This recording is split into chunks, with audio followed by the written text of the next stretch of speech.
smoking, it's a revolution. Shots to your head, it's an execution. It's being us versus the corrupt.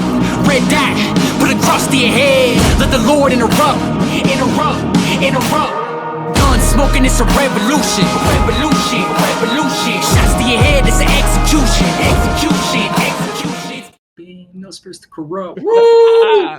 What's going on? What is up, Mr. Don Welch? Welcome to the Liberty Goons. Let's go. Episode 1. Number 1.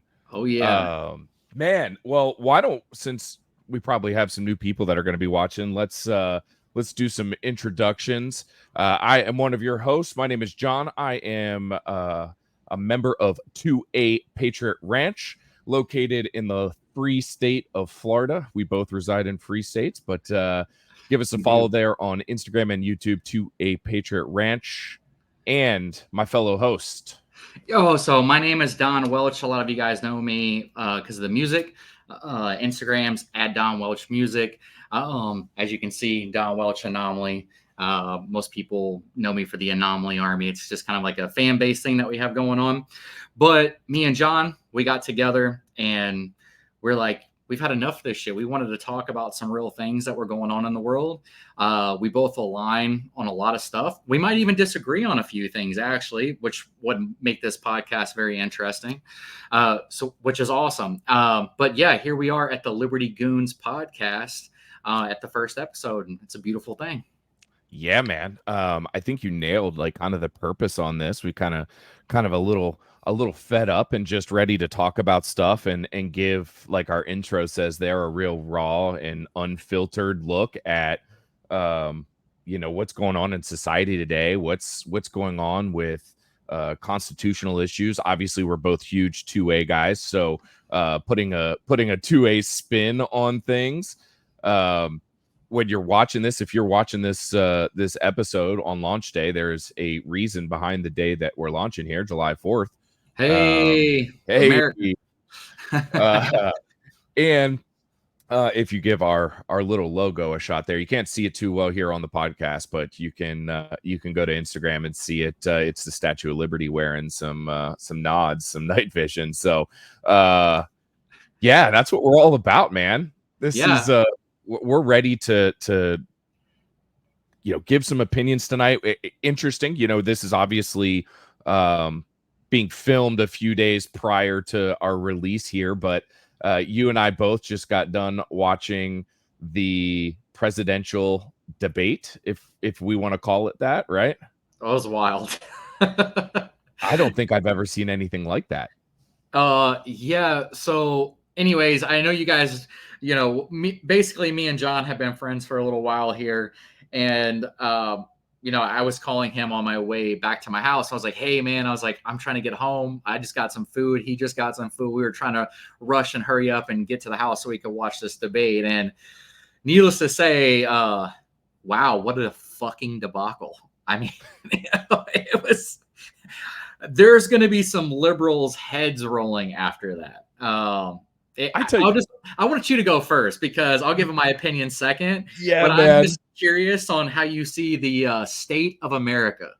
Oh, man, that's we could do the whole podcast on that one, but I tell you what, I'm not much of an emoji sender, if you will.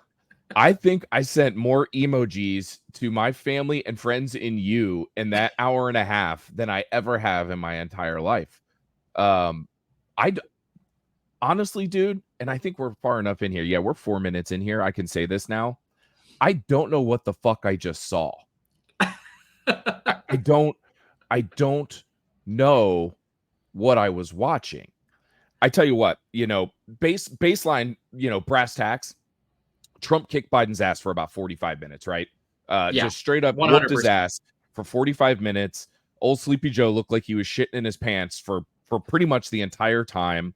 My favorite line is I don't know what he just said, and I don't think he knows either. That was hold on. don't know if you guys can zoom in on that, but that We're was the whole debate. yeah, we're calling that the Poopy Joe look now. Oh God. I just honestly don't understand what I was watching. I think what America got a glimpse into tonight is what the people on, let's just call it our side of the aisle. I hate using that term, but let's just use it for what we're talking about here. It's what we have been saying for years now, is this guy is not mentally fit to hold office. I mean, he's not there. He's gone. He doesn't Yeah. exist inside that brain anymore. I mean, watching him tonight, like, I mean, I think that was what, 3 questions in when he just completely froze. It was so crazy because I was watching it after while I was trying to set up all this stuff. And yeah, my room's going to change. I know the lighting's a little weird in here, but that's off topic for the moment. But I mean, I was watching CNN and they were having a shit fit. It was crazy because they were like, oh, well, he had a small pause, about 4 or 5 seconds. That was not a 4 or 5 second. 30 seconds. It felt like time had stopped. And then when he completely changed the whole topic and then mumbled something about Medicaid after that. And then Trump came out with the greatest line after that, what you just said. He was like, I have no idea what he said. And I don't think he knew what he was talking about either. But talking about Medicaid, and then spun it right back in, which I thought was a fantastic moment. I mean, one of the highlights, I'm sure that's going to get played over and over and over again. And it's going to kill Joe in the numbers. I mean, there's just no doubt about it. I got to give you credit, dude. So Don and I were on the phone prior to the debate, and we were talking about what we wanted to see and what we didn't want to see. And for about 45 minutes, Don was 100% spot on with what we wanted to see, which is Trump being attacked on stupid shit and him just going back to his talking points and not engaging on the dumb stuff that was being said. And he did that for 45 minutes. We went a little off the rails after that. I mean, both of them were definitely Biden more than Trump, but definitely after 45 minutes, that's probably when it should have stopped. Yeah, honestly, there wasn't really much that was talked more about after that topic anyways, because they just kept repeating the same stuff over and over and over again. And it wasn't like the questions had a whole lot of substance to them anyways after that. But my highlight of the whole debate is something that I said to you while I was driving in the car that I wanted to hear him say, because I knew that they were going to talk to him about January 6th. And I said to you, if he just goes in and says, speaking of January 6th, how was inflation on January 6th? Yep. Oh, that's right, when I was president. And he flipped that so seamlessly perfect. And that's exactly what I wanted to see from him. And my mouth dropped when he said it. I was sitting on the couch just Mine did too. Wow. As I said, Don just said this. Wow. I mean, I was like, tonight is going to be a good night for Trump. There's no doubt about it. I mean, and it was. I mean, for 45 minutes, it was seamless. He did a great job. He talked about the economy. I mean, obviously, he talked about the border and immigration, and he just stuck to the talking points, which is what he really needed to do. He didn't let his ego fly. I mean, there was tons of times on there. Any other person, they would have let their ego just fly off the rails and been super either offensive or defensive in those topics. And he handled himself like a champ. I mean, he really did. Now, about 45 minutes after, then they got into some weird tiff about golf, which was strange. And I love what Trump said after that. He was like, okay, we're not here to be children. Let's move on, which I thought was great. Trump saying that is fantastic. Which is perfect. And I'm sure that's going to be a meme floating around the internet by the time this comes out. So that was great. I mean, I thought anytime that I get to see liberal tears is fantastic. I mean, I'm not anytime I can hear an ex-president stand up in front of millions and millions of people and say, I did not have sex with a porn star, I'm here for it. I am here for it. No, it was fantastic. But what did he do? He had that little talking point, and then he flipped it right back. He didn't continue on it. And he didn't continue on it. And that's what he needed to do. And he stuck to the talking points. And the America right now, the biggest things are inflation, the economy, hand in hand together, those two things, and immigration. I mean, and obviously the wars that are going on, because we don't want to get dragged into World War III. I wish the one thing that Trump would have said is, oh, why are numbers so low on recruitment for the military underneath you? Because they weren't under me. And if he would have said that, I think election's over with. That's it. Yep. It's over with. Obviously, I have some strong feelings on that subject, and we'll save that entirety of that subject for a separate episode. But I will 100% agree with what you just said there. Yeah. The woke infestation that has come upon the United States military under Joe Biden has decimated our troops. Yeah. Decimated. I mean, we don't look strong in front of other countries, which, I mean, I don't care what Joe Biden says, we don't. We live in the world of the internet. We have more knowledge than, I mean, at our fingertips than what we've ever had in the history of the world. It's real easy to see what other countries are saying. I mean, I'm not saying I have like this massive fan base, but, I mean, I have 50,000, Instagram followers. At one point in time, I had 106,000 YouTube subscribers. So I have all these fans from all over the world. I don't even want to call them fans, just listeners of my music. It sounds weird saying fans, but I'm checking out. I'm not going to comment. I know it sounds strange, and I don't like saying it because it feels weird saying that. But I'm a fan. I'm a fan. I appreciate it. But people that just listen to my music, and then I get to see like what they're posting about. Now, I mean, I have a big following in countries like Spain, Germany, France. And all I see is memes making fun of America and making fun of Joe Biden. That's what I see. Yeah. And how crazy the world is right now. So to say that we look so strong and that we're in such a great position, it was a joke, because we don't. And America knows that. Anybody watching that, it can just be like, that's a blatant lie. Yep. If you're saying the economy is great, the interest rates right now to buy a house is what, 9%? 9%? Started, yeah. The inflation rates are anywhere from 17% all the way up to 33%. We're not doing well, No. We're just not. It's hard for me. It's hard for you. It's hard for every single one of our friends, our family members. It's not easy on anybody unless you're just like, the top 1% of the world. But the one thing that was a lot better was when we had Trump, we all were able to live. We were able to manage money. I was living a good life. Yeah. And that's what Trump needed to talk about. And when he's talking about those things, he's winning. Yep. It's just, I think you and I both agree that like when he gets pulled into some of the bullshit, it's like that whole last 45 minutes, not whatever it was, half hour, it just unraveled because they went to trading barbs about stuff that none of us want to hear about. And I got to say, and look, man, obviously no fan of CNN, no fan of Jake Tapper. I thought those questions that he avoided towards the end there were actually pretty valid questions. I thought they were too, and I was a little upset that because there was so much tiff going back and forth, right? Mm-hmm. And because the tiff going back and forth, nobody really answered the question.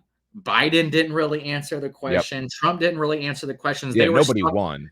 They were stuck on each other's like going back and forth little, cat fight, and it's like, these questions were really good questions. They were. And I will hold this to CNN. Before probably before you watched this too, you thought that it was going to be an absolute shit show. And a lot of those questions were 100% hand given to Joe Biden. Without a doubt. hand given. I mean, like, here you go. Here's a gift. Okay.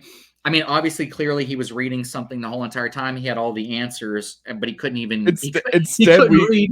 He couldn't read. got instead of gift, we got here's a gif. Yeah. Drop GIF now. Not a fire emoji, a thumbs down. Oh my God. But no, I mean, yeah, I mean, for CNN, I was kind of like, dang, they didn't get in between the beefs like they usually do. Mm-mm. They kind of just let them talk and say what they needed to say and move on. So I've never said this before, but fuck.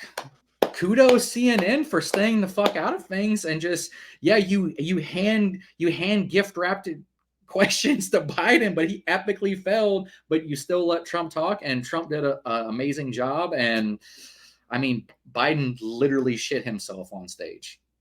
Literally. No, I think he did. He has to change his diaper right now. Yeah, I mean, there's no doubt about it.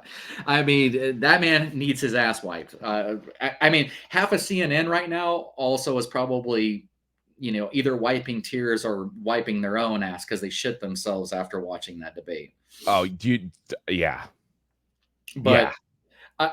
I mean, I thought it was great, and Trump did exactly what he needed to do, and he did. I think we're going to see.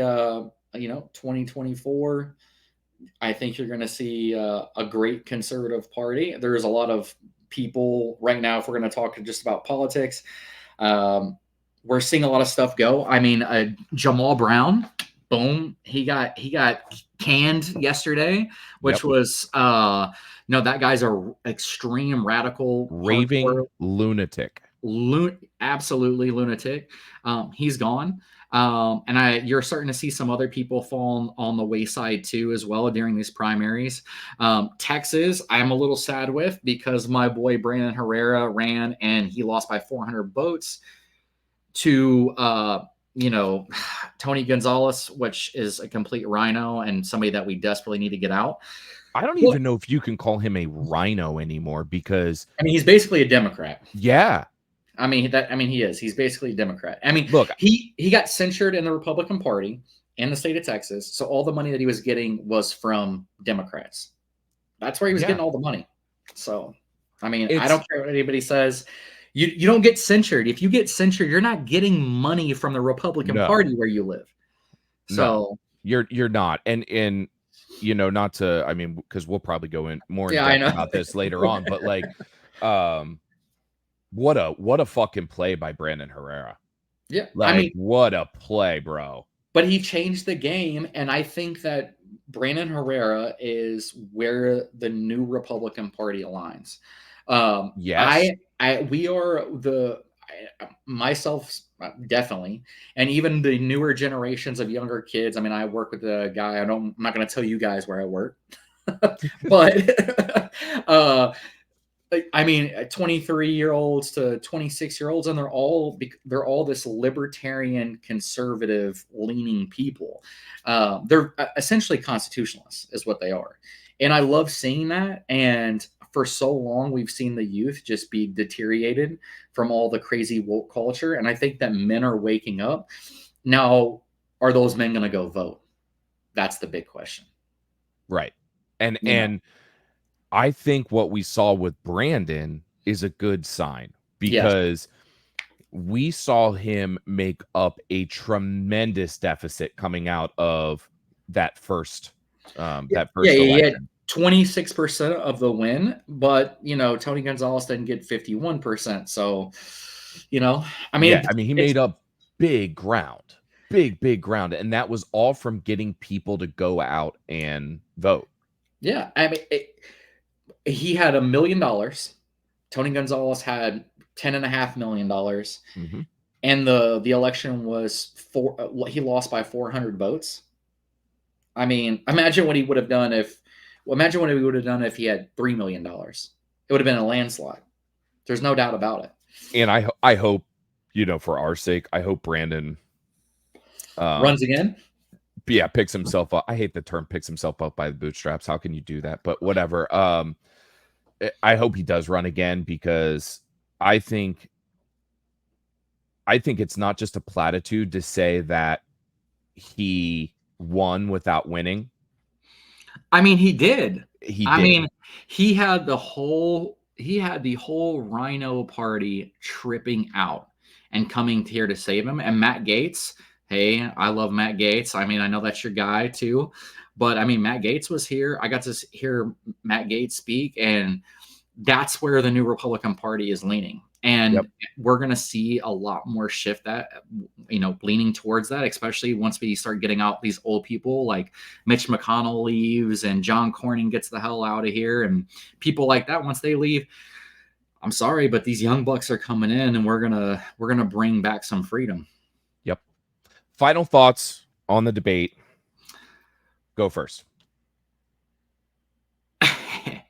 It was huge. Landslide. And my worst Donald Trump impersonation ever. But it was a landslide. All right. So here's my final take. If you didn't watch the debate, but you recorded it, or I'm sure it'll be available on YouTube or whatever, go back, mute the entire thing. Do not listen to it. I watched the facial expressions. Just watch facial expressions and tell me who won. That's my challenge to all of you viewers that did not watch it the first time around. Just watch it on mute. You will know. It'll be an hour and a half's worth of entertainment of complete silence. Oh yeah. It'll be amazing. Yeah. Anyway. No, I fantastic. But hey, you know what's crazy? I mean, obviously, while we're still on this whole little version of politics here, how about all these 2A wins that we've been getting here lately in the court with these court cases? What a week and like a half, 2 weeks. Yeah, I mean, hello, bump stocks are back on the table, baby. Let's go. Pistol brace rule is freaking dead. It's dead. And how about this? Sotomayor, I can't even say her name, Sotomayor, or however you want to say that, whatever her name is, where she went in and was like, oh yeah, or was it Jackson? Which one was it? Was it Jackson or was it Sotomayor that were like, oh yeah, you can put these bump stocks on these regularly available weapons in America. Oh yeah, that's sealed the deal for us. Yeah, just sealed the deal for us. Yeah, it's a wrap. I mean, as soon as if you're talking about AR bans, AK bans, anything like that now, I mean, what are you going to do? I mean, hello, we have the Heller case, and with Heller, anything that's in common use, I mean, you can't take it off the table, baby. I tell you what, you add, and some of you guys that might not be gun people or whatever might not follow this whole track very well, but we'll try to do our best to like keep it focused. But you add Bruin on top of Heller. Oh yeah, and we are just murdering the scene. And let me tell you something, man. So I had mixed feelings about the Rahimi case. At the end of the day, I feel like we got it wrong. And the only person that had the cojones to step up and say something was Clarence Thomas. Yep. And his scathing dissent was about one of the most fantastic pieces of law review I have ever seen in my life. Yeah, it was brilliance on paper. Now, for those of you that are listening that don't know, Rahimi had a domestic violence restraining order put on him. It was not ever adjudicated. He did not go to court for this. It was not a judge that said you are guilty, or a jury of his peers that said you are guilty. And he had his Second Amendment rights stripped from him, and he was not allowed to carry a weapon. And so obviously he's taken this through the system. It made it all the way up to the Supreme Court, and the Supreme Court ruled 8-1 against Rahimi, with Clarence Thomas being the only dissenting judge. Yeah. the reason that I think you and I share a similar kind of like on this is that this Rahimi guy, just from what I know, seems to not be the greatest guy. He's not the greatest guy. We'll be honest. And he's the worst person that we could have had to go to this. To go to the Supreme Court with. I mean, Yes. when it This comes, is a horrible case. When it comes to, are people allowed to bear arms that aren't convicted felons, or maybe they are convicted? Let me restart this whole thing back over again. My position, and I believe your position probably is too. If you are a threat to society, you shouldn't be in society. Correct. If they are going to allow you to walk these streets, then you should have the right to be able to bear arms, because it is a constitutional right. Now, if you're a murderer, if you're a rapist or something like that, then the law needs to go into place and arrest these people and put them in prison. Yes. Period. No pass, no go. But if you're walking these streets, hey, you should be able to walk around with a gun. And that's where this should have went. But unfortunately for us, it didn't. Now, I will say this: there wasn't a ton of bad language that took us out of favor, really. No. Maybe some weird things about red flag laws that could potentially arise. So the left is using this case as a quote unquote win, and it is not. Yeah, it is not. It's not a win. And I think most people in our world actually thought it was going to go the way that it went. I'm a big fan of, just before I say this, I know you feel the same way as me on this. You're going to hear us on this podcast talk about a lot of other people's podcasts. And because both Donna and I are fans of just about every 2A individual out there doing this deed. And we are always going to give credit. We are always going to talk about other people's shit, because it's important that we band together and we stick together. So with that said, I'm a huge fan of Mark over at the Four Boxes Diner. Me too. And the reason I like Mark so much is because he's legit with his assessments. He's not putting his opinion in it. And if he does, he says, this is my opinion. Yep. He has been calling the way this Rahimi case was going to go before anybody else was, for a long time. When other people were hopeful, he's been saying, nah, we are going to take an L on this case. And here's the reasons why. Yep. Now, we technically took an L, but how bad did it hurt the 2A community? It didn't hurt at all. No, now they're going to try to use that for, like I said, they're going to try to use that for red flag laws. We all know that that's what they're going to try to. They're going to try to manipulate the wording of some of these justices in order to do that. But I don't think it's going anywhere. And I don't either.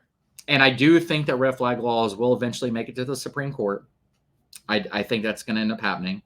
And as long as we keep the Supreme Court, here's another thing before I get into that. Everybody thinks that this is like a hardcore, conservative Supreme Court. I don't see it that way. They just went 8-1 against Rahimi. What are we fucking talking about? Yeah, 8-1.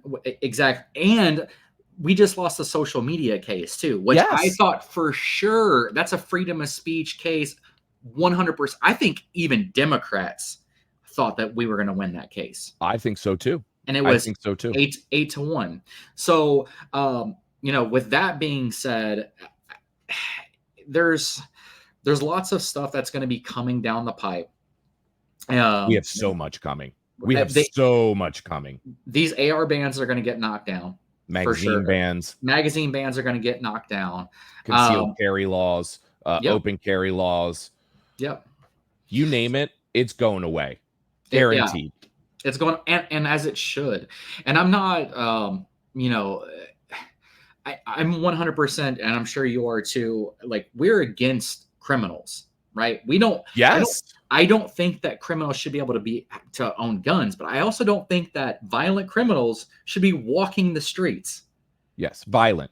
Let's make sure we stress that violent criminals. violent. 100%. Now, if you're not a violent criminal, you should still be able to own a weapon and protect yourself. After you serve your time. If you have to go to jail, you go to jail, you come out, you did your time, you're rehabilitated, you have nothing else that you owe the government or people. And now, I would say, just because I think it's kind of funny, is like, if you owe restitution for something and you get out of jail and you still owe the restitution, sorry, you still owe a debt to society. So until then, sorry about it. And I agree with you on that.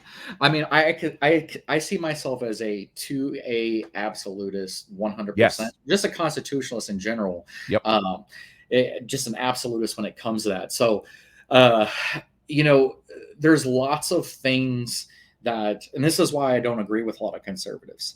I didn't agree with conservatives with the whole Hunter Biden thing either. Now, do I think Hunter Biden's a piece of shit? Yes. But do I think those gun charges were just? No. I don't. No. I don't. And I know a lot of Republicans are cheering because we finally got them on something.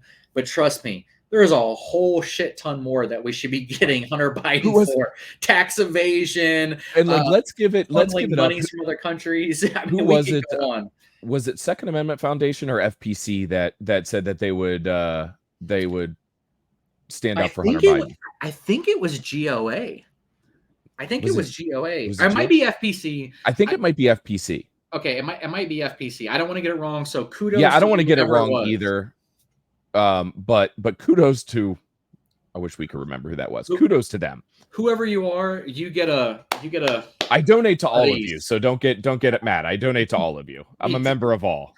Me too. But let's talk about pistol braces for a second. Obviously, this is about over a year. It's been 2 years. 2 years. Obviously, we had an injunction that got placed last year that came out with a free federal registration of your newly acquired SBR, which I can raise my hand and say I did not participate in. I did not go for that documentation of what I was owning. Sorry, not going to happen.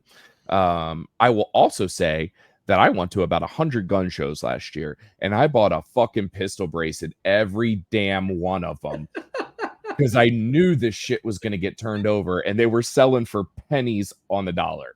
I've never even seen them anymore because none of the gun stores here had them anymore. They got rid of them. You know what? If you would ask them. So I went to my local place, and unfortunately we can't talk about it on YouTube because they consider promoting a place that you can buy a firearm. So we won't talk about it. But I went to a local place here in South Florida, and I was like, hey man, you don't happen to have any pistol braces, do you? And he was like, you want to buy one? And I was like, do you have more than one? And he did. He brought them out from the back, and I ended up buying them for I bought SBA 3s. For those of you that want an SB tactical brace, SBA 3. It's my favorite one. I think it's everybody's favorite. Yeah. I do like the new SBA 5, by the way, though, but off topic.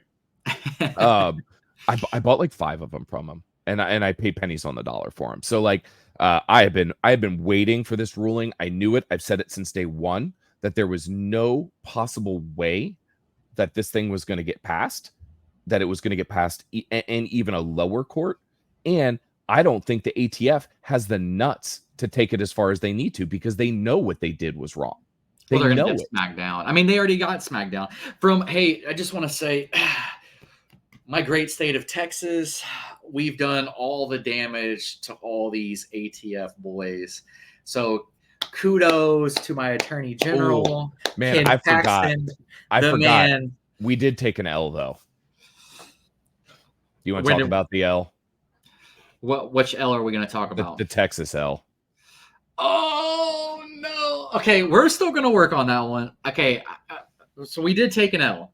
But first, I just want to give my kudos to my great state of Texas here. If you want to know if you've ever met somebody from Texas, they'll tell you first. So you're meeting somebody from Texas. But I mean, we've done a tremendous job fighting all of these battles. So you guys have. I'm super proud of my state because I mean, you know, we're trying to make America free, which is awesome. But we did take a massive L here. I don't want to say it's massive just yet. We did lose the suppressor. It's a large. It's a large L. It's a capital L. It's not a lowercase L. It's a capital L. It might not be massive 152 point font, but it's a capital L.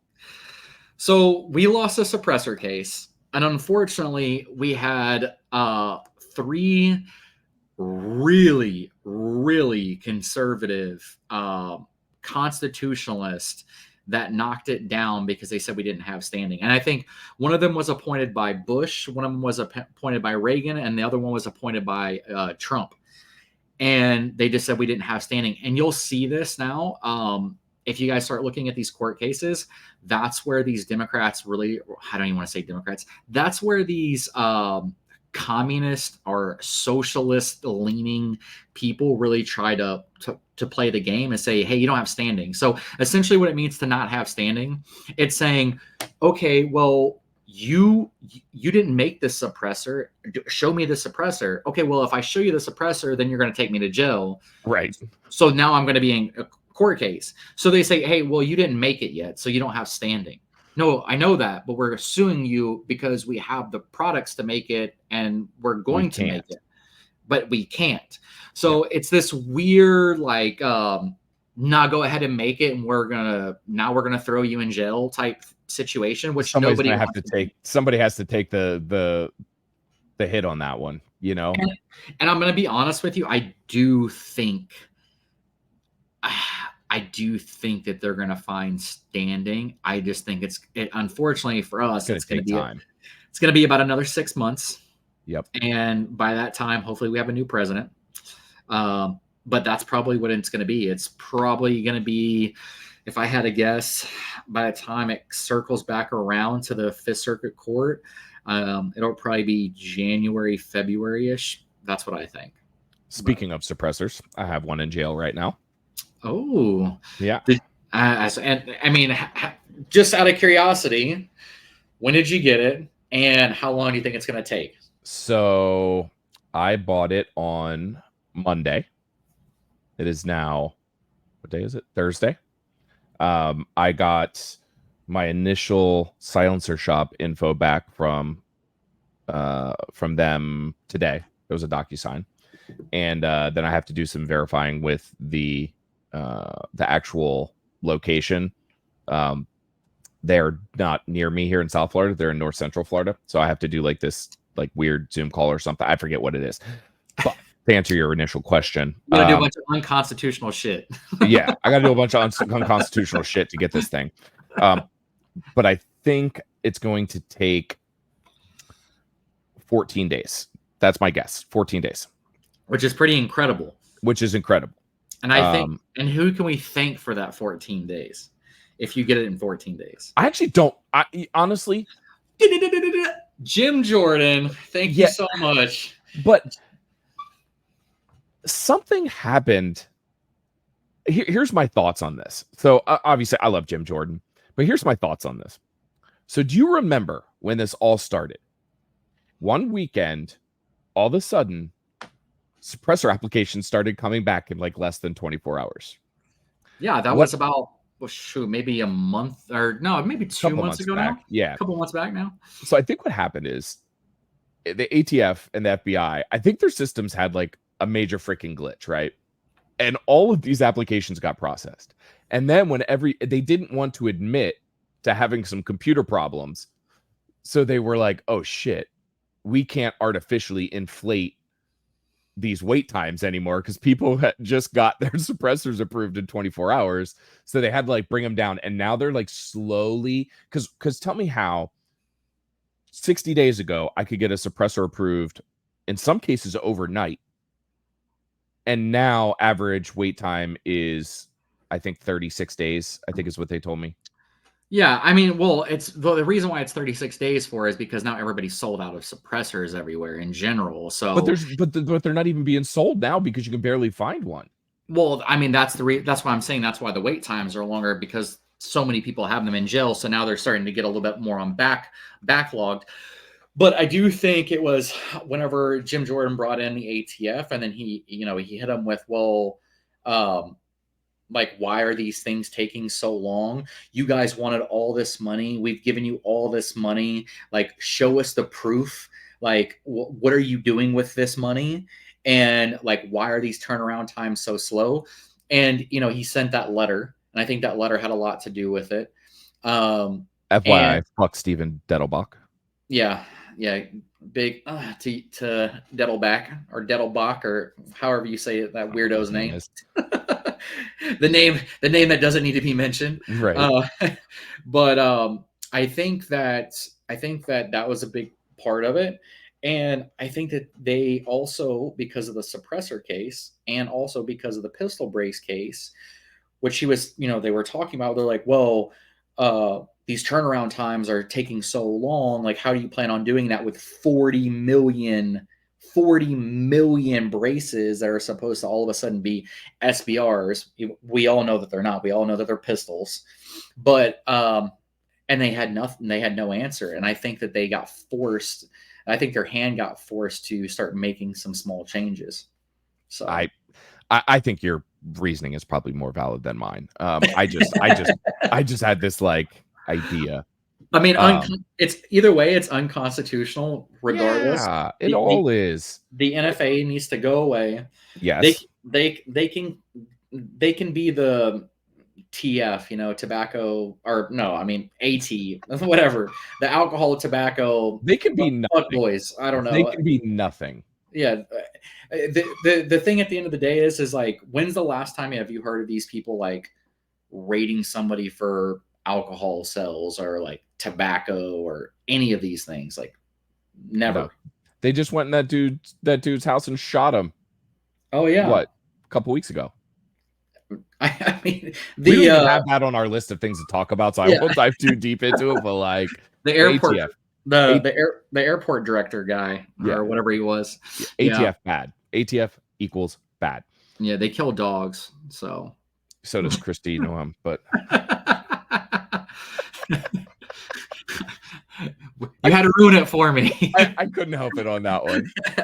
Anyway, but guys, we're getting really wrapped up in a lot of stuff, guys. And I mean, me and John are just friends, so we might go off on these crazy tangents, but we promise the longer that these podcasts go, the more tight that they'll get. We promise you. Yes. And keep coming back, because we will start diving more into individual cases as they come along. Like the stuff we were just talking about is stuff that's been recently adjudicated and stuff. So like I don't want to go all the way back into the whole history of pistol braces or anything like that. That's out there already. It's no reason to talk about it now. And most of you guys know about it too. So yeah, exactly. Especially the people that follow us. But let's talk about something else cool. Something that's near and dear to my heart. I will also not tell you fucks what I do for a living, but I have been in, let's just call it, the hospitality industry for most of my life, other than my military career. But Trump has come out and said the smartest thing. He said, I am not going to tax your tips anymore. Make it rain. How brilliant of a move is that? Genius. Do you know all of my former servers and bartenders? I'm sure there's actually some of you guys that'll be watching this. They'll vote for him just because of that. Period. Hands down, just because of that. Why not? I mean, I think that people like, okay, so I'll just give you guys a little breakdown. I used to live in Charleston, South Carolina.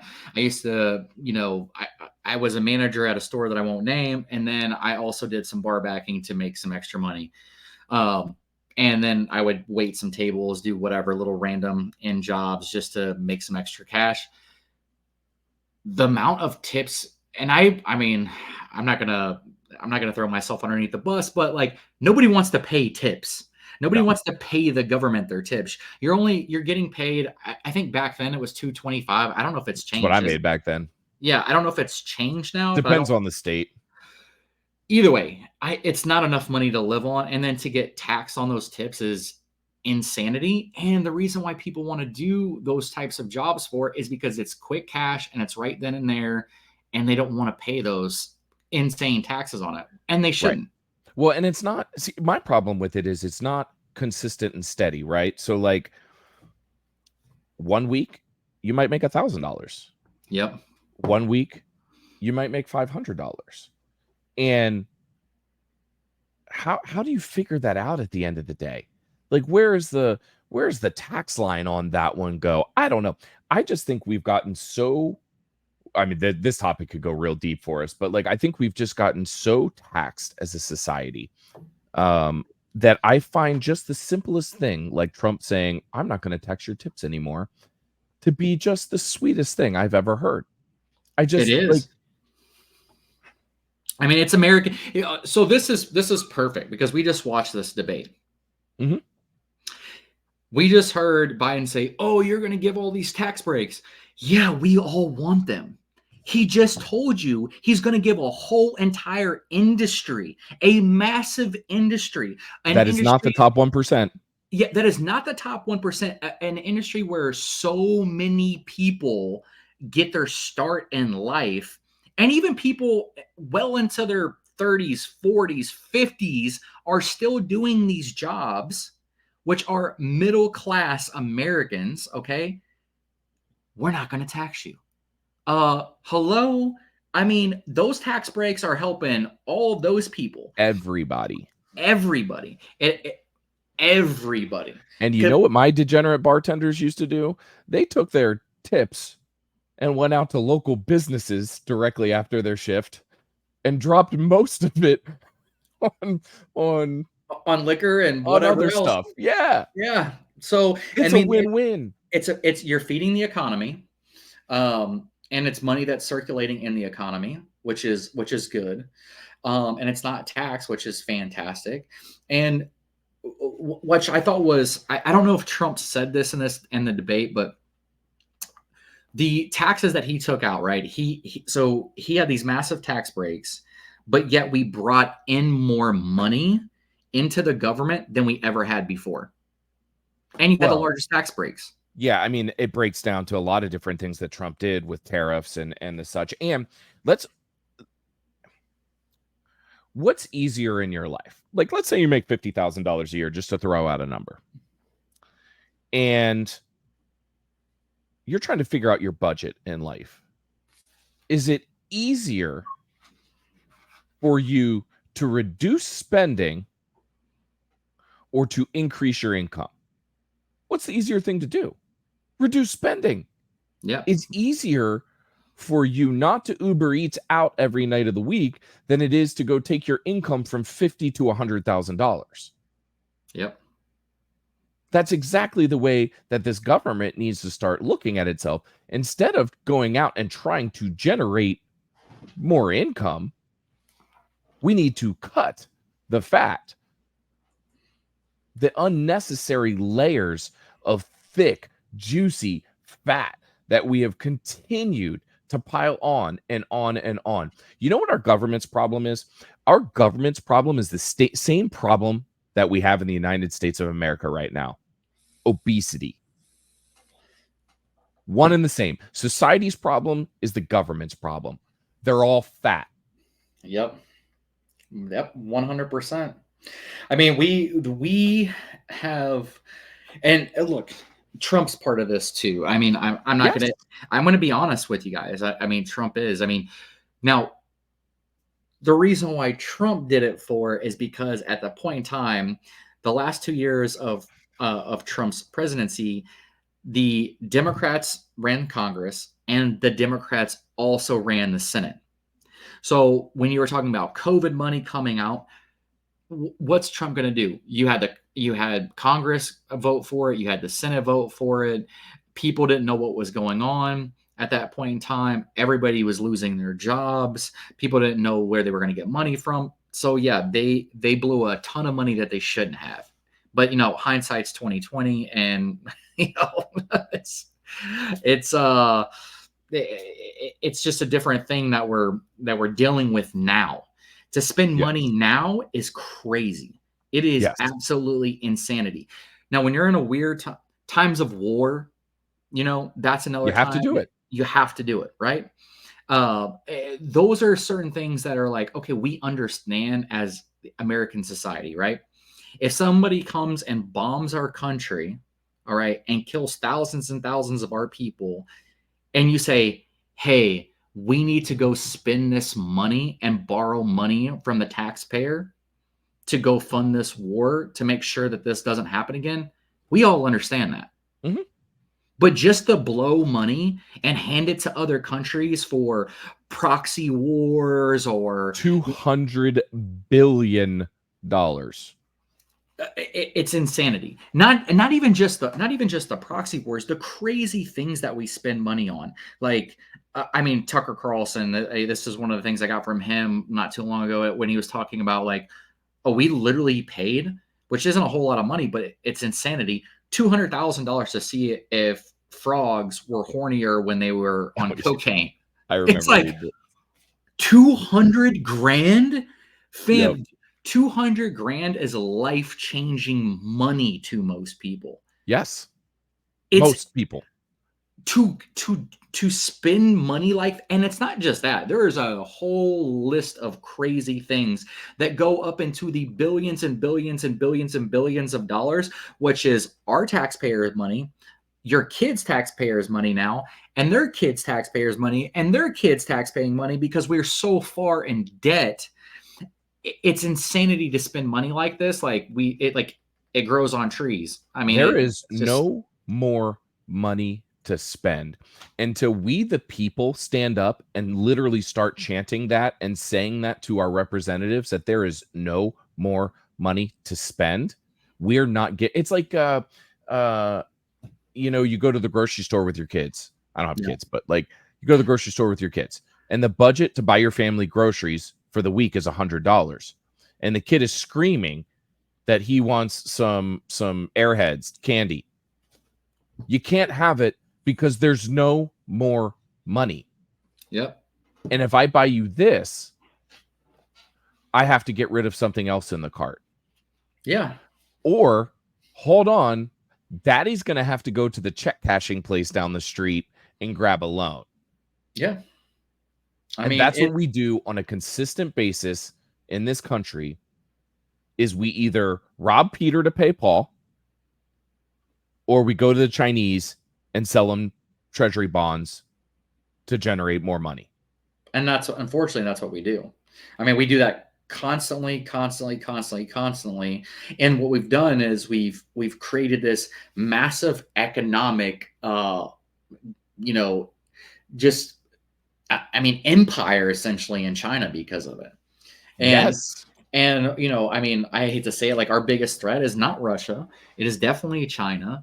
And if we do end up having a World War III because of Joe Biden, it's going to be not just Russia, but it's also going to be China. It's also going to be North Korea. I mean, I hate to say it, like the way that America is built right now, our numbers aren't there for the military. I mean, clearly that's why they're trying to get 18 to 26-year-olds to be drafted and women to be drafted. The Democrats are wanting women to be drafted because they know for a fact if we go to war, we're not going to win. We don't have the numbers. We were going to lose just off of pure, nutrition at that point. I mean, there's just no way to there's no way that we're going to be able to sustain a war. And even economically, who are we going to borrow money from? China, the people that we're going to war with now? Right. We've screwed ourselves. We put ourselves in this corner that it's going to be more money. Yep. I mean, clearly it's wild what we've done. I mean, think about this, guys, right here. Okay. We started a whole war over a 2% tax on tea, essentially, at one point, or was it a 3% tax? Right? Yeah, 2%, I believe. 2%. The average American now between, I think it's state taxes and federal taxes. Hello, we live in free states, though. We do. You're talking about getting taxed 45%. 45% of your paycheck is. I just left the state of California what, 3 years ago now. Yeah. 45% of my income was gone every year. Yep. It's insanity. And then for the government to turn around and say, we need more money. Bro, you've already taken everything from us. What have you done for it? What has the government done for you and your families? If you guys are watching this right now, put in the comments right now what the government has done for you. And if they haven't done anything for you, please put in the comments right here, not a fucking thing. Just like that. And let's see where the numbers fall. So yeah. I couldn't agree more. Speaking of crazy things going on. Yeah. Trump also talked about that during the debate. All these illegal immigrants and rapes and murders going on. How do you feel about that right now? It disgusts me, man. We have for the last few years debated as a country what was right and what was wrong when it came to our southern border. Do we, when Trump was in office, we build a wall? Do we not build a wall? Do we increase border protection? Do we not? All this stuff. Is there any question anymore? Is there any question anymore when little Jocelyn Nungari, a 12-year-old girl in the city of Houston, gets brutally murdered by 2 illegal immigrants that were captured and detained and then released and said, hey, we're going to give you a court date here in the future and just come back and see us. Just come back and see us.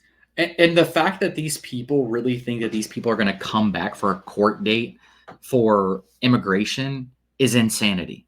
The average date is 6 years out. Yeah. I guarantee you 95% of these people, we have 17 million illegal immigrants. I guarantee you 97% of them are not coming to those court dates. It's not happening. It's not happening at all. And the fact is that, one of my really good friends that I went to college with, I'm not going to say his name because he does work for Border Patrol. Talking to him, it's like mind blowing. All young men, ages from 18 to 30 that are coming in, the percentage of women coming in are minuscule, literally minuscule. Children, minuscule coming in. And the amount of drugs that we take off of people and then we just let them walk right back into the country. Oh, you got fentanyl? Okay, no worries. We'll take the fentanyl, and you just walk right into the border. Not even the border, because they're not even coming to checkpoints.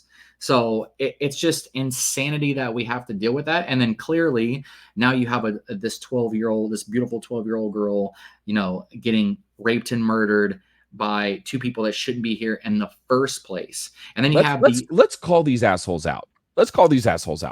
Johan Jose Martinez Rangel, 22, and Franklin Jose Pena Ramos, 26.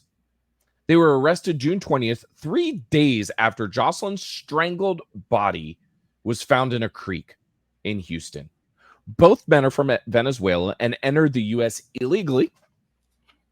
They were both apprehended, like I said before, one on March 14th, one on May 28th, and they were released with notice to appear. And what did they do? They went and they strangled young Jocelyn and left her body in a fucking creek. Yeah, it's disgusting. It really is. Disgusting. And it's in my, beautiful state, which is even more disgusting because, we shouldn't be letting any of these people. And Texas has fought the Biden administration on this so much to keep up, these fences to keep people out. And it's gotten insane. I'm just glad, Greg Abbott's, kind of grew some balls. He should have done this a lot longer ago. And I understand the ramifications legally that he was going to have to go through, but he should have done it sooner. But the fact is he shouldn't have had to do it at all. No, I'm glad he stood up to the good fight. Yeah. Me too. But it's sad. You have people like this. You have people like Lake and Riley. There's a laundry list of these cases that are happening, and we said that it was going to happen. We knew it was going to happen. It's a bunch of young men, military age young men that are coming from cartel gangs, that are coming from mental hospitals, prisons. ISIS coming through, these are Chinese coming through, Russians coming through, Middle Eastern people coming through, Venezuelans coming through. I mean, I think that there's tons of Hispanic people that live in Texas, tons of Mexican people here. Sure, they don't want that. They don't No. want this. I mean, all my friends, I mean, half of my friends, literally, no, more than half of my friends in the state of Texas are Mexican. Mhm. I mean, it's anybody that lives in San Antonio right here knows. I think that our population is 87% Hispanic, and the large chunk, depending on what portions you live in, is very, very conservative. They don't want this, and it's sad because these Democrats we want all these illegal immigrants. Okay, well, until it's your daughter that's getting raped and murdered, yeah, and then what happens then? Then what are you going to do? I would love to. I don't wish that on anybody, but if it were to happen to one of these people, what are they going to say then?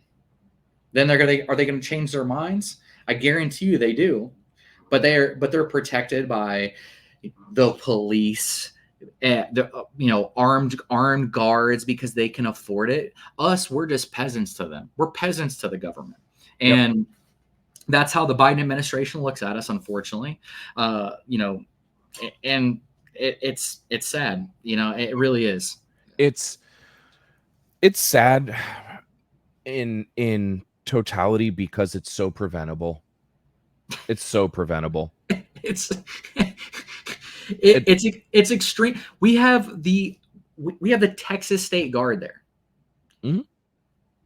The federal border agents have had their hands tied. They would get smacked by Garland. Okay. Mhm. Hey, no, you can't do that. You can't do this. You can't do that. And it's been happening now for 3 years. Right. 3 years they've had their hands tied. Stop tying their hands and just let them do their job, and you won't have any of these issues. But that's the problem. They want these people to come in because it's like these new jobs. Trump said it today. You have all these brand new jobs, okay? 97% of them are not taken by American citizens. 97% of, I think it was, 1.8 million new jobs that were created. Well, no Americans have them. Yeah. So, I mean, this is their whole thing. Let's see how we can persuade these people to come in. We're going to give them jobs, and we're going to take them from the American people. We're going to create higher inflation. Mhm. We're going to make American people suffer. But guess what? We're going to have 17 million new people be able to vote for them. And that's how they're looking at this. Because they're losing the black vote, they're losing the Hispanic vote, and they don't care about people. Clearly they don't care about this little 12-year-old girl. CNN was so upset about it. They were like, we don't need to call these people illegal immigrants. This could happen to anybody. No, because if you would have had the border closed, it wouldn't have happened. Period. Yeah, so it's really irritating to me, and I know it's irritating to you guys watching. And we have to make some serious changes. So I highly suggest all of you guys go out and vote for Congress, vote for senators, vote locally, because that's the only way that these things are going to change. And then vote for president. But let me tell you guys, the president is not the one that's going to be able to change this on his own. It needs to be across the board. Look at the fight we had last time when Trump got into office. There you go. He wasn't even able to do it on his own. He got pushback from his own party on it. Yep. But I think we're so far over the edge now that the left is so off base on them thinking that this isn't a problem for all of us. Yeah, you see it in New York, which is nothing but Democrats, right? And they're pissed about it. New York, 15-year-old girl, raped and murdered. Perfect example right there. By some guy from Turkey, right? From Turkey. Yep. There you go. I mean, another example. It's not Texas that it's just happening. It's happening in all the states in America. Everywhere. It's happening everywhere. Because just like Trump said, I loved this line. I forgot it until you just said that. Every state is a border state now. Yep. That's true. Every state is a border state now because it's coming to a state near you. Yeah. I mean, just today, those women that were getting beat up that owned a pawn shop, I think it was a pawn shop or a jewelry shop, one of those things. 7 illegal immigrants came in there and beat the tar off of these women and stole from them. And it's like, what if that was your mom? That's what I want people to think about. What if that was your mom? What if that was your sister? You don't think that you wouldn't have some type of vengeance? Because I'm telling people now, like, if they don't change this, like, Americans are going to take things in their own hands. And that's the last thing you want to see is a pissed off American, because we will make changes that the government's not willing whether to you want them, whether you're ready for them or not.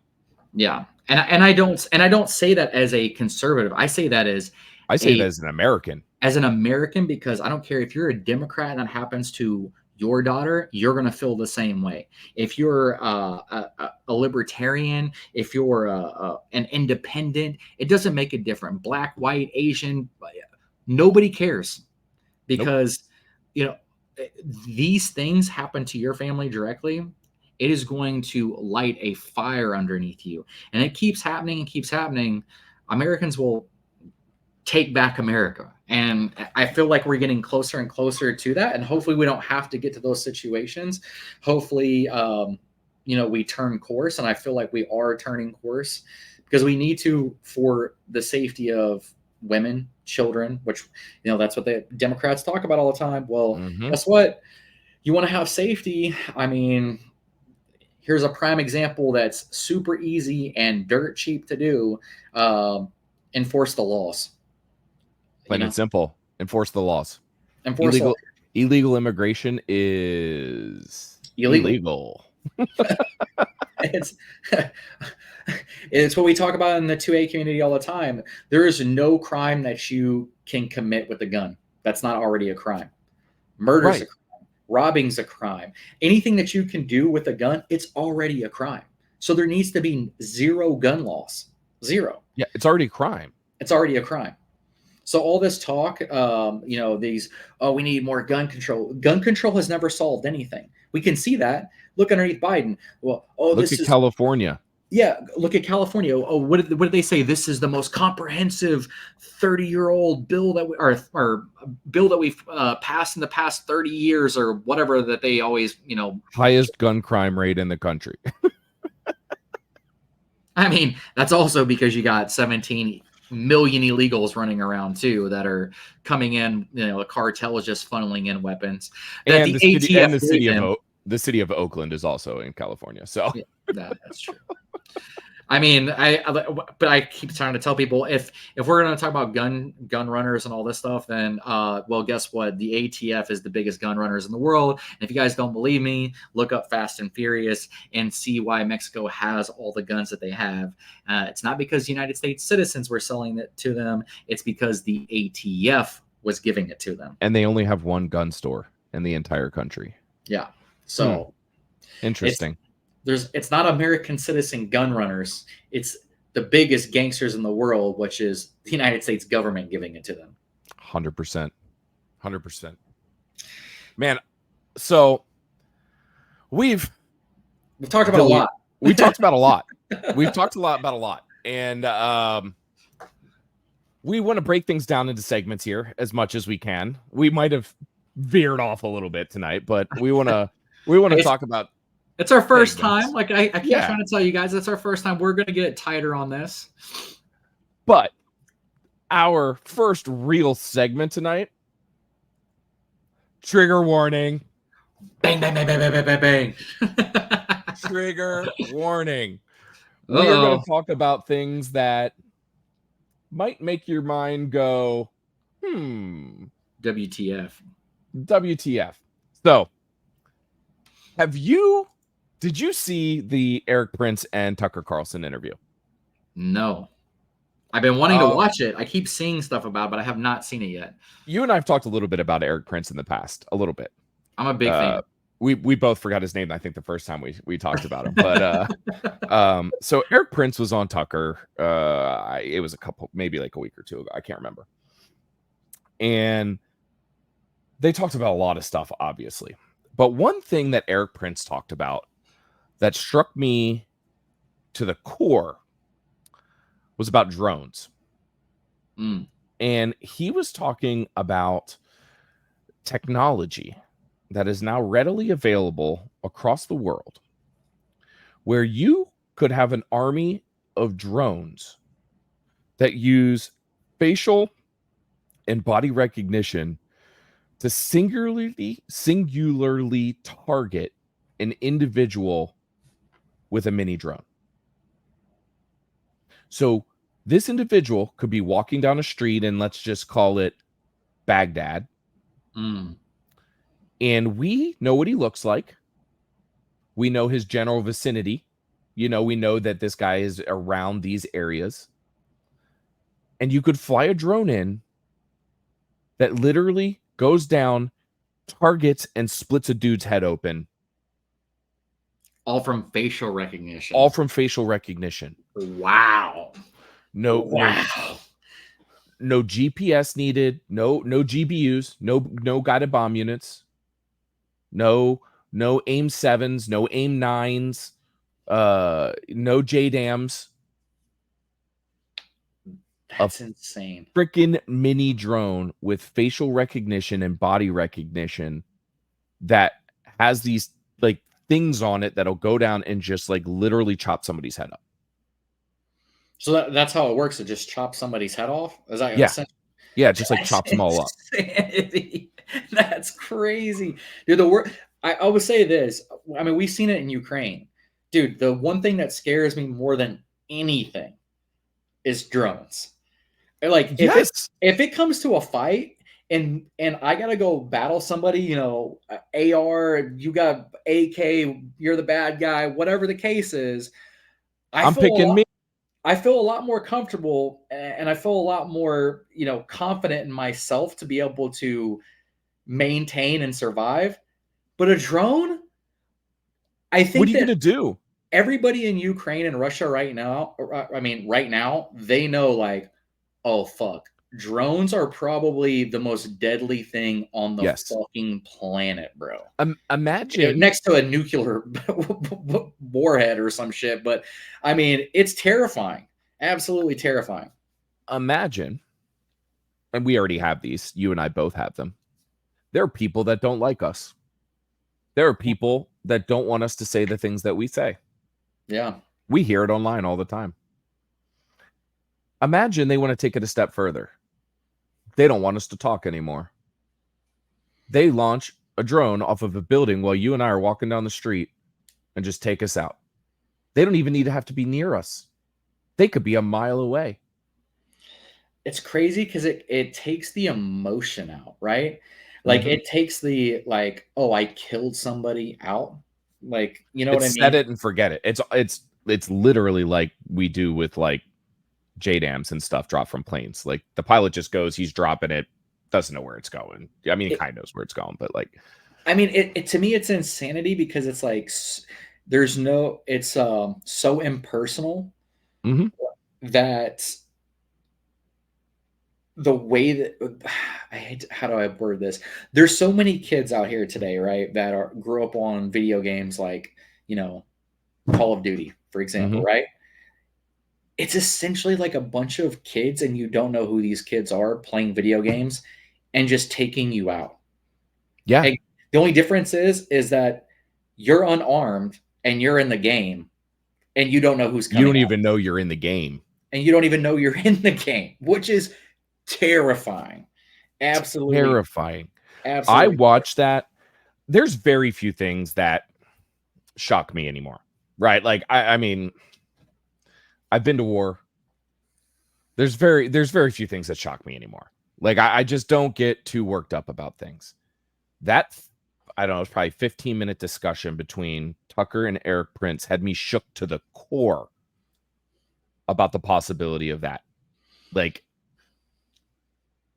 we got to watch ourselves. It's crazy. And that is like, you know, uh, these.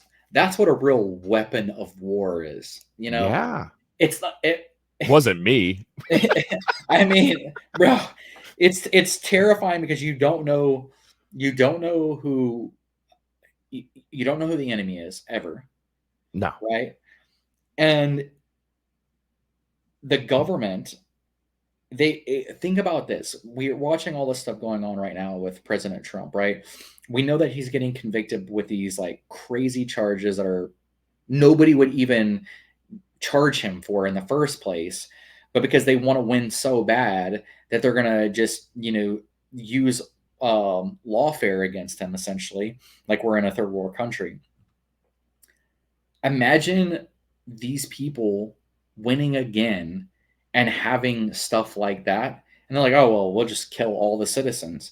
I mean, Joe Biden's like, oh, your AR 15 is not going to be able to do anything against this F-15. And it's like, bro, That's yeah, the problem right there. that's the issue. That's the issue. And that's why Americans need to wake up and be like, oh, yeah, the government is not here for you. They're against you, and they're using you as a pawn in order to be able to survive and hold power. It's crazy to me where warfare has gone from, let's call it 2003, Iraq invasion 2003 until now. So I'll tell you a little story. So 2003, this is probably January 2003. I'm in a little town called Azraq, Jordan, just across both the Iraqi and Syrian border into Jordan. And this is prior to the air invasion, prior to the ground invasion. We were prepping up. I was based with a CSAR unit, combat search and rescue unit there. We were doing pre-work to get set up in case we had to go in and rescue people. Well, at the time, if you remember, the biggest threat that we thought there were to American troops was chemical and biological weapons, right? That was like the big thing. Saddam had chemical weapons. Saddam had biological weapons, which we all know now is actually not quite true. But BS. Yeah, but we thought that. And any of you like old school military guys that are out there that are watching this remember MOPS gear. And it was our chem suits, our chem warfare suits. And we had to carry this shit around with us. It was like a bag of stuff. And then you had your gas mask and this like gas mask thing on your side. And whenever the air raid sirens would go off, you had to run into one of these hazes. And haz is like an earth covered like cement structure. And you'd have to run into these hazes and you have to be in there until like the all clear is like sounded. And so like you'd be sitting there for like a long time sometimes. And I remember one time I actually pissed my suit, and these like suits are like made of charcoal because like, you can't go to the bathroom. You can't break the seal in your suit. Right. So like I pissed in this suit, and like all that came out of it was this like black charcoal water, and it just like started streaming down all by my buddies. But the basis to that story, the reason behind that story is that was what we were worried about back then. We were worried about chemical and biological weapons being this like big target on our backs. Now I'm worried about a little 3x5 drone coming down and chopping my fucking head off. It's crazy. Like, how far have we come since I was pissing myself in Azraq, Jordan to getting my head chopped off? Bro, in Ukraine, think about this: $10 drones dropping bombs. Like, what the fuck? $10 drones. Insanity, dude. Kamikaze drones, fam. It's wild. Kamikaze drones. Like, this shit is crazy. Anyway, enough about the kamikaze fucking drones. But if you haven't got a chance to watch Tucker with Eric Prince, do it. Eric Prince is I know you feel this way too, Don. Eric Prince is a fucking genius. My thoughts are mixed on the guy as a totality, but the guy's a freaking genius. 100%. So you want to introduce this next segment, give the viewers a little bit of an overview, say? You got it queued up? Yeah, I got you good. Ba-ba-ba-ba-ba-bum. This is the Watch list. Yo, so essentially, guys, we have this little thing that we're going to be doing called the watch list on here.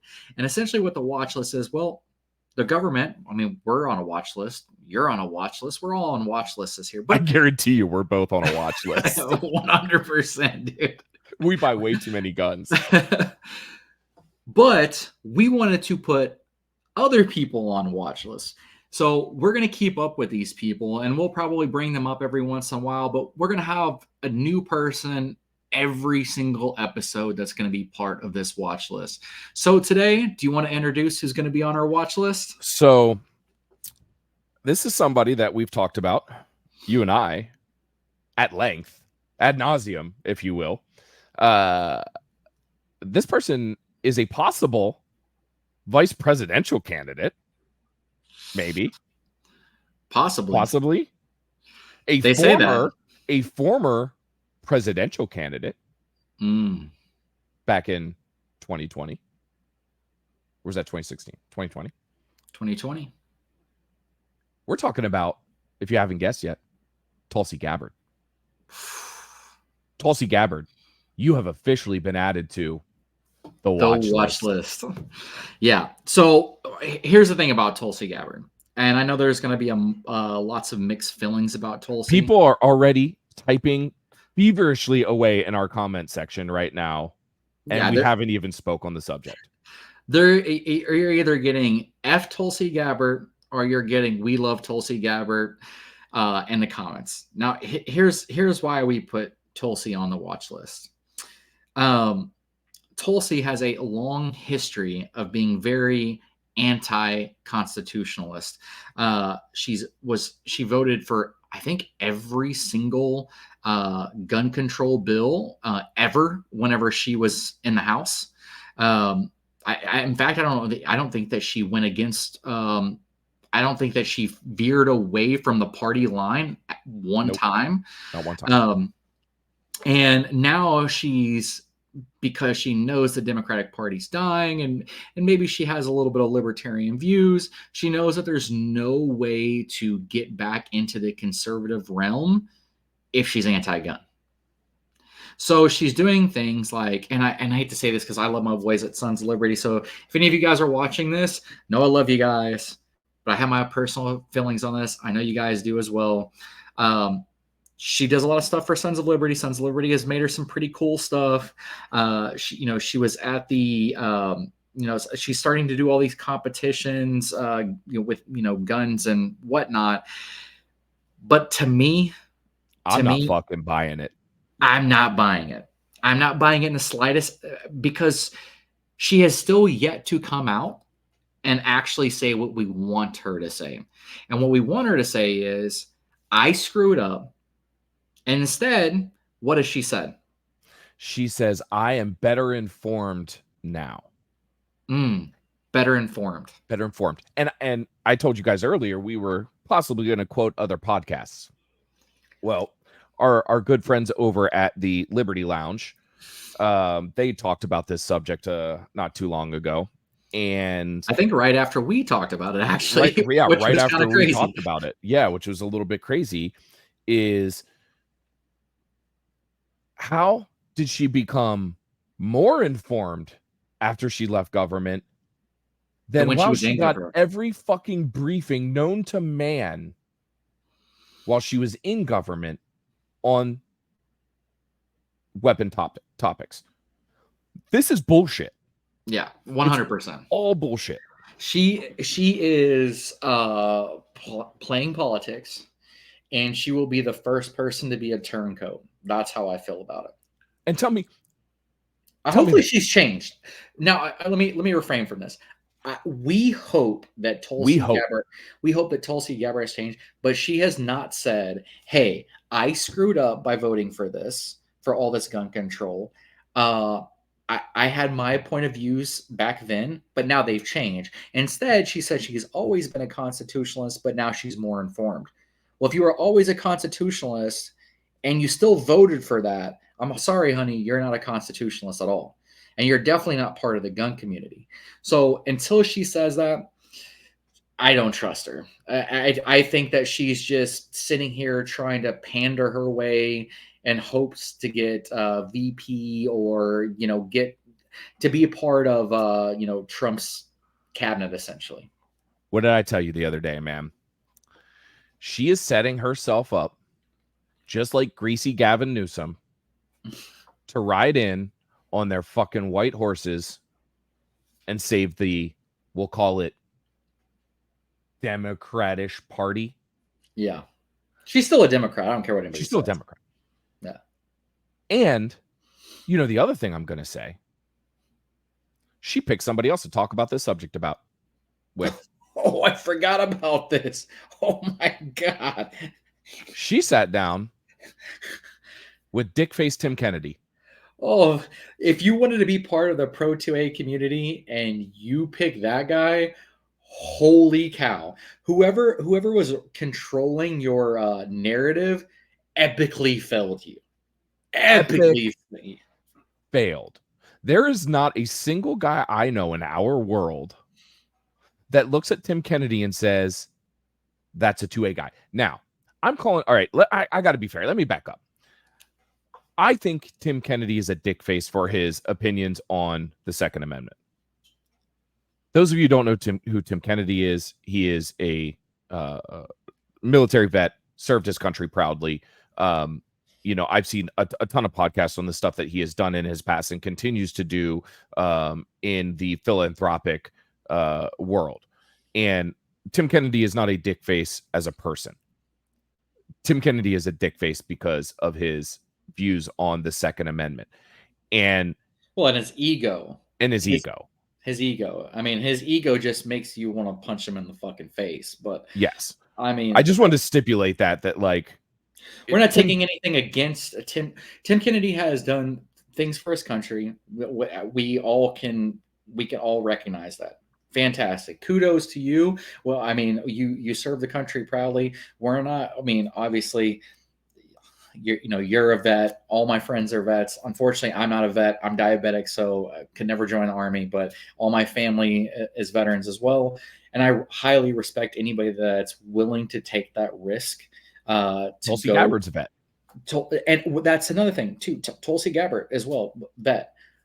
I have the utmost respect for you, but when it comes to your opinions on something that is a constitutional right, I just downright want to smack you in the face because you are so when you become when you join the Army or the Marines or whatever it is that you're joining, right? What do you swear to? Swear to the Constitution. Protect the Constitution. To protect the Constitution over everything. Over right? everything. Over everything. These people have not done that. They have not. No. So they have not. They have failed at their oath. They have failed at their oath. And for Tim Kennedy's done some great things for the country. I'm not saying he hasn't, but to go out and say, hey, I don't think that 18-year-olds should be able to own guns, or I don't think that civilians should be able to own ARs, or what other nonsense bullshit he said. Crazy shit, creating these programs in order to do these red flag laws. I don't know if you've seen that. He's got a whole computer-based program that's essentially helping the ATF. We might have to do a whole episode on Tim Kennedy. We're getting off the rails. We're getting off we're getting off on Tulsi Gabbard here. On Tulsi Gabbard, I agree with you on that. But needless to say, for clarity here, I have never gotten off on Tulsi Gabbard. I just want to be clear. Just want to be clear. I don't think too many people have, fam. Just want to be clear. But yeah, Tulsi. I don't trust her. Well, the reason why we don't trust her is she says all the right things to an extent to pander to you, but she doesn't say the things that she needs to say. And then she also hasn't done it. She hasn't ever voted for the things that we see fit, right? And what we see as fit is constitutional, just the constitutional rights in general. We want to see those upheld, and Yep. she's went against that. And not now, hopefully, if she gets into a cabinet somewhere, that she can prove herself, and maybe she's changed. I still think that she's kind of a snake in the grass, and I think that she can't be trusted, and she's almost like a mole that's trying to slide into the camp. Could not have said that better. She is a mole that is trying to slide into our camp in order to garner her votes in the 2028 presidential election. So you think that she's going to run the 2028 election? Yes. I absolutely 100% believe she is setting herself up for another run. And I think it's going to be a three-way race. I'm going to call it right now. I'm going to make our first prediction. Episode 1, I'm making a prediction. Three-way race. Let's hear this. It is a three-way race between Gavin Newsom, Tulsi Gabbard, and Ron DeSantis. That's interesting. So you think that Tulsi Gabbard's going to run as an independent? Yes. I don't think... It's not smart. I think that she's too smart to run for an independent because she knows that there's no chance of her winning. So if she's going to pander to Republicans, she's going to have to get on the Republican ticket. She'll never beat out DeSantis. And she's never going to beat out DeSantis. However, I don't think that DeSantis... I don't think it will be DeSantis. You don't think he'll run again? No. He's definitely running for president in 2028. But the Republican Party is going to want Vivek. I'm calling it now. I think if Vivek can tone himself down just a hair, he and I like the way that this has been set up because, okay, one, as much as we don't like Obama, right, and we don't agree with any things that Obama did. I mean, he killed soldiers and knowingly killed American soldiers. He was charismatic. Yeah, but he was charismatic and he spoke very well, and that is exactly what Vivek does. He's charismatic and he speaks very well. The only thing is that he's on our side, and he's extremely intelligent and he has great ideas. Now, some of his ideas might be a little too much for the center of right, maybe. So I could see where you could say he might need to tone things down, but I do think that he'll be the front runner over Ron DeSantis. I think that Ron played his cards too quickly going against you and I both going agree against Trump on that. Now, I'm a team daddy DeSantis guy all the way, but like I love DeSantis. I just don't think that he's I think he's a good crowd speaker, but he's not a good interviewer per se. And I think if he can control if he controls the narrative and speeches, he does a fantastic job. Yes. But I think that that's what's going to kind of kill him, and we saw that happening. And we saw it on Sean Ryan. We saw DeSantis on Sean Ryan, and we saw Vivek on Sean Ryan. And Vivek came off as wholesome and smart and just a downright good guy that you'd love to have a conversation with. I was jealous of Sean Ryan sitting there getting to talk to him like that. I mean, I'm jealous of Sean Ryan in general, but I think we all are. Yeah. But his interview with DeSantis, who also didn't even come on the show, he did it via like video or whatever, was weird and awkward. It's because he's informal. He's not a person that can sit down and like, he's a person that you want to cheer for, but I don't feel like he's the guy that's like, if you're having a conversation with him, like that conversation, especially if it's like about serious topics, I feel like it's an awkward conversation. Yes. That's how I feel like. I feel like he's it's like if you're ever in school and you have that really, really smart, intelligent person, but they're like socially awkward. That's what Ron DeSantis is in politics. That's what he is. You know, I agree. He's super intelligent, super bright. He has definitely made Florida Cojones. Yes, and he's made Florida an amazing state to live in. It's the only other state I would want to live in besides Texas is Florida. And we've talked about this at at lengths, Yep. but I think that Ron DeSantis. I think the only thing that kind of screwed him is he played his card too soon. Oh, he definitely did. And you and I definitely agree on that. And I think that Vivek.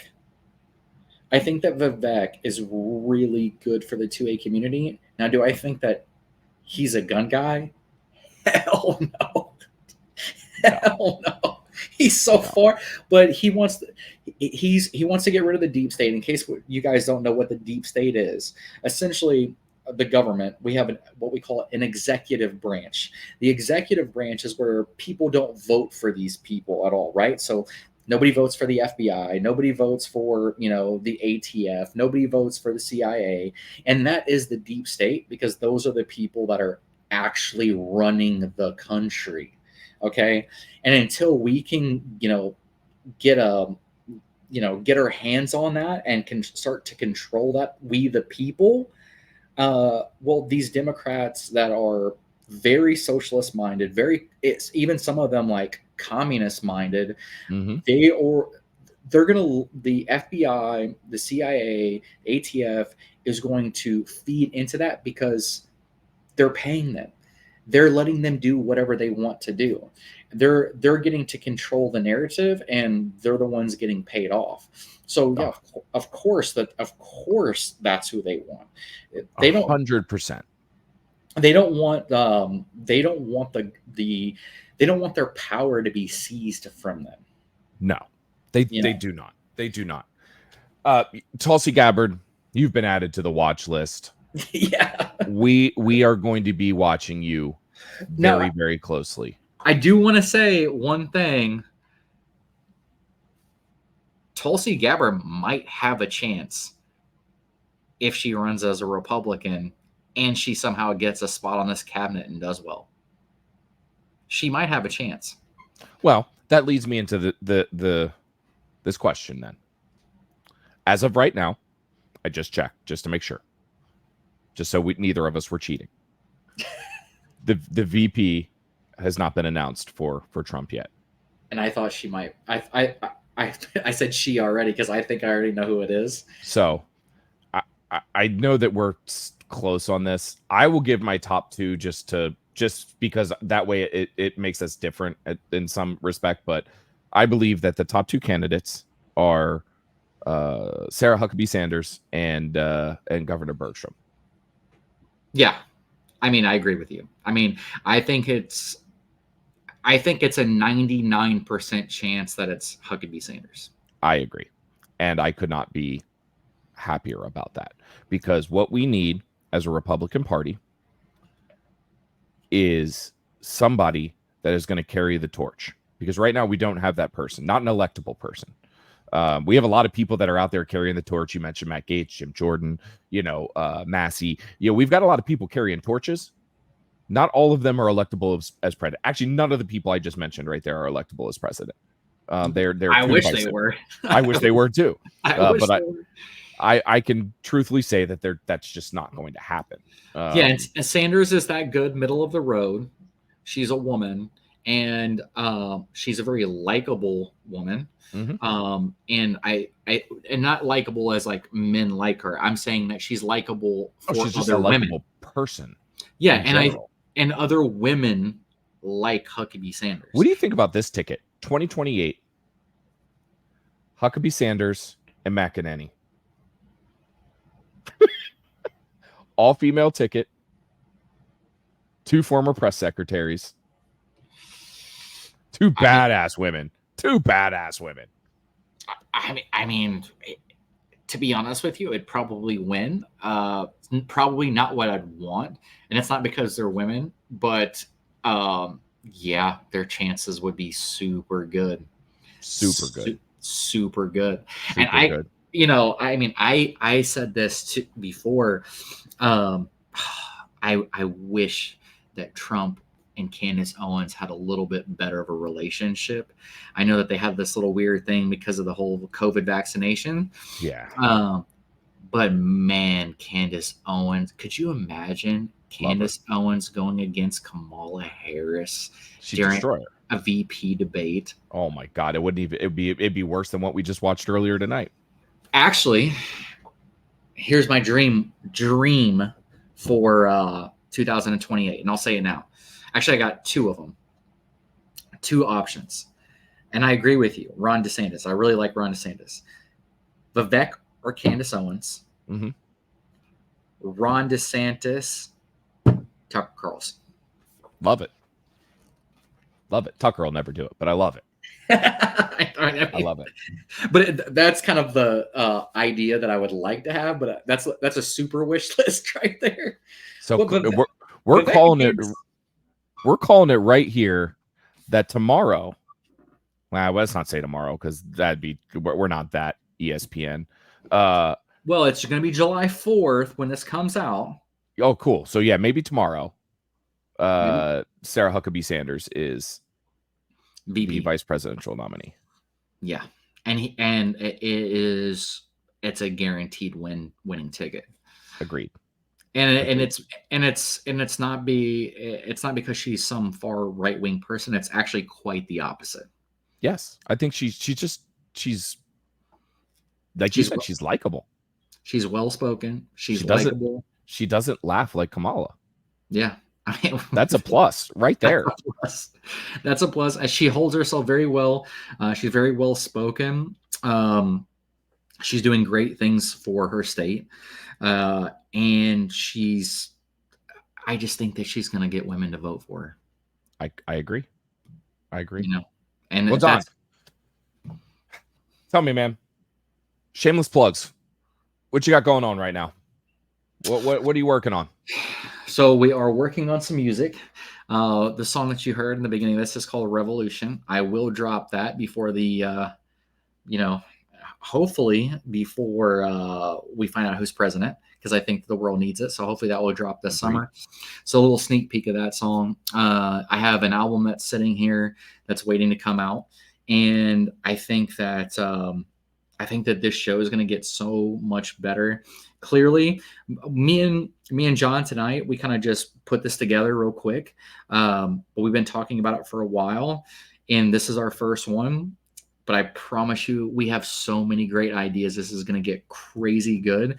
So outside of music, this is actually what I'm looking forward to the most, because I think that this is just going to grow into something beautiful, and we're going to grow with you guys that are watching us right now. And I can't wait to see that growth with you guys. Agreed, man. Agreed. Man, we've got so much going on at 2A Patriot Ranch. For those of you guys that follow us, it has been just a steamroll for the past 7 months. Has just been absolutely fantastic. Don came out and shot with us a little bit when he was down in Florida. We have a ton of new content coming out almost every day, every other day on YouTube. I will officially announce right now for the first time, you guys are getting to hear it.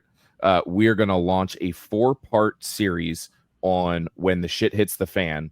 That's going to do a different take than any of these other like prepper guys have done. Mad props to them, but it's a different take on when the shit hits the fan and what you need to do to be prepared. We have partnered with some of the coolest companies across the country in the prepping outdoor medical world. It is going to be absolutely insane. We are in the process of filming that right now, so I can't wait for you guys to watch that. Another shameless plug. You guys have seen me all episode drinking. Go out and get yourself some ranch fuel, ranchfuel.com. It's absolutely delicious. This stuff, 0 sugar, all natural caffeine, no artificial flavors or no artificial colors. It's just pure goodness. It's really good stuff. Is that an energy drink? What is that? Yeah, energy drink. This is it's delicious, man. And how cool. 2A Patriot Ranch fuel. Like, I mean, duh. Perfect. Yeah. And one of the things, one of the themes to all the stuff that we talk about tonight, guys, is obviously the Second Amendment and carrying a gun to protect you and your family and your friends and everything like that. And if you are doing it without self-defense protection, you are doing it wrong. There are companies out there, one that I like and I partner with, Right to Bear, that for a very, very low monthly cost, they will give you coverage that will protect you from having tons of lawyers' fees and bail and like civil liabilities and just all this stuff. It's like 15, 16, 17 bucks a month for like this entire package. And it gives you that kind of like peace of mind when you're out there carrying. I know you carry every day. I carry every day. And the last thing I want to worry about is like, how am I going to pay for a lawyer when I legally use my gun to defend myself? Yeah, that's like the price of a pizza. Right. So it's such a big deal. You can go over to protectwithbear.com, use the code 2APR. It'll get you a special discount on it. Get yourself some. I have used other versions of self-defense coverage out there. I can tell you one of them that Tim Kennedy pushes that I don't use any longer. I used to use that one. I no longer use that one either. So we'll just leave it at that. But man, what a great first episode, dude. I think we got off the rails a couple times, but that's what we do. It is raw and unfiltered. It is raw and unfiltered, and we are friends, guys. So we might go off on tangents, going from Tulsi Gabbard to, whatever, to who knows. But, this is, like I said, we're going to continue to keep honing in on this. We have lots of ideas. You guys got to see some of the segments that we did tonight. Obviously we have, the watch list, and we have lots more that are coming. We have the trigger warning. We have some funny ones that are going to be coming. Yes, we do. Some super funny ones that we didn't talk about today, but I promise you next episode we will. And you guys are going to find it hilarious. And I cannot wait for you guys to see what we have in store for you. And we might even make some merch for it. And we're going to have some cool guests coming up. We wanted to come in and just give you guys us so you knew what we were all about first. But starting to lay some seeds out there, especially you guys in the gun world and the tactical world. We've got some people lined up that are looking pretty cool. Some stuff that we like anyway. I like talking to people I like anyway. But man, thank you guys so much for tuning in. It is July 4th, 2024. I hope you guys are watching some fireworks tonight. I hope you are saying your prayers to God that you were born in this country, or you at least reside in this country now, and you love the freedoms that it entails. We encourage you, Don and I both, to carry a gun every single day. Make sure you're out there protecting you, yourself, your family, your friends, your neighbors, every single person in your orbit, because you're taking on that responsibility. Amen. Until next time. Liberty Goons out. Liberty Goons out.